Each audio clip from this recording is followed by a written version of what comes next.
জেলখানায় আমি ম্যাডামের খাট পরিবর্তন করেছি 2 বার আল্লাহ পাকের রহমতে। ম্যাডাম নিজে খাওয়ার আগে আমাকে ডেকে জিজ্ঞাসা করতেন, আপনি খেয়েছেন কিনা, আপনার অফিসার সৈনিকরা খেয়েছে কিনা। এটা সব সময়। অলওয়েজ।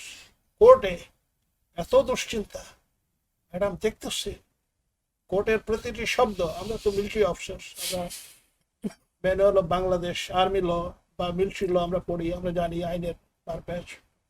দেখতেছি এভরিথিং ইজ ডাইরেক্টেড, প্রতিটা লাইন দ্যাট বিচারক Akhtaruzzaman and Mosharraf Hossain Kajal, they are I mean criminal fact. Madam নিজেও কিন্তু দুশ্চিন্তায় দেখতেছেন। একটু পর পর লয়াররা এসে বলতেছে যে madam things are going against you our desire.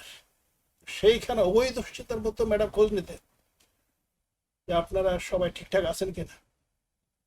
আমাদের যে অনেক সময় আসা যাওয়ার পথে 2-1 জন আহত হতো, ম্যাডাম বলতেন যে আগে ওনাকে দেখেন পরে আমাকে দেখেন।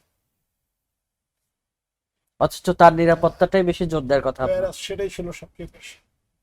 তো ম্যাডামের কাছে সত্যিকার অর্থে আমরা যারা এক্স মিলিটারি সৈনিক বলেন, অফিসার বলেন, আমাদের কাছে she is our respected madam এবং আনকম্পেয়ারেবল, যেটা মাহবুব অলরেডি বলেছে।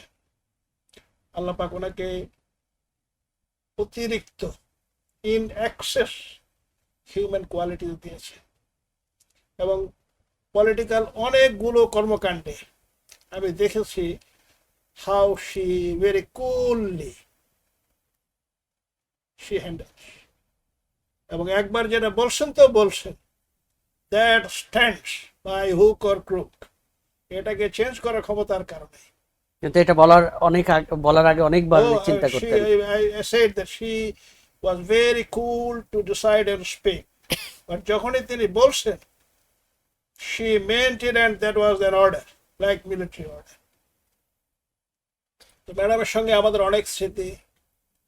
আমি ম্যাডামের এখানে আমি রিটায়ারমেন্টে গেলাম 2015 নভেম্বর মাসে, বিকজ আমাদের আমরা ওই পিলখানা হত্যাকাণ্ডের পর থেকে আমরা ছিলাম বেসিক্যালি আর্মির বাইরে। আমি পিলখানা হত্যাকাণ্ডের 1 সপ্তাহ পর থেকে আর্মি থেকে আউট, তো সিভিল থেকে আমি রিটায়ারমেন্টে চলে গেছি। তো পরে ম্যাডাম, আমার বাবা ছিলেন জেট ফোর্সের ইপিআর কোম্পানি কমান্ডার। তো that is the link. My father president Ziaur Rahman the then, he was major Zia, colonel Zia, sector commander, আস্তে আস্তে অল দিস। তো দ্যাট ইজ দ্য রুট। আমার জেনারেল সাহেবরা আমাকে নিয়ে গেলেন একদিন, ম্যাডামকে আমি পায়ে সালাম দিলাম, ম্যাডাম আমার মাথায় হাত বুলিয়ে দিলেন।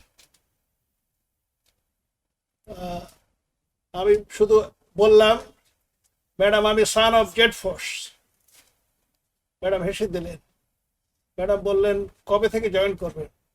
আমি বললাম ম্যাডাম ইনশাল্লাহ আজকে রাত থেকে। দ্যাট ওয়াজ আপনার 1 মার্চ 2016। সেই থেকে জেলে যাওয়ার আগ পর্যন্ত একটা না, এরপরে জেলে যাওয়ার পরে আরো অনেক স্মৃতি আসছে। জেলে ওনার জরুরি মেডিসিন পাঠানো, জেলে খাট পরিবর্তন করা, you will never hear it in your life time. তো এগুলো মানুষ কোঅপারেট করেছে আমাদের তখন, যদিও বৈরী পরিবেশ ছিল, তারপরে ম্যাডামের প্রতি মানুষের যে ভালোবাসা ছিল।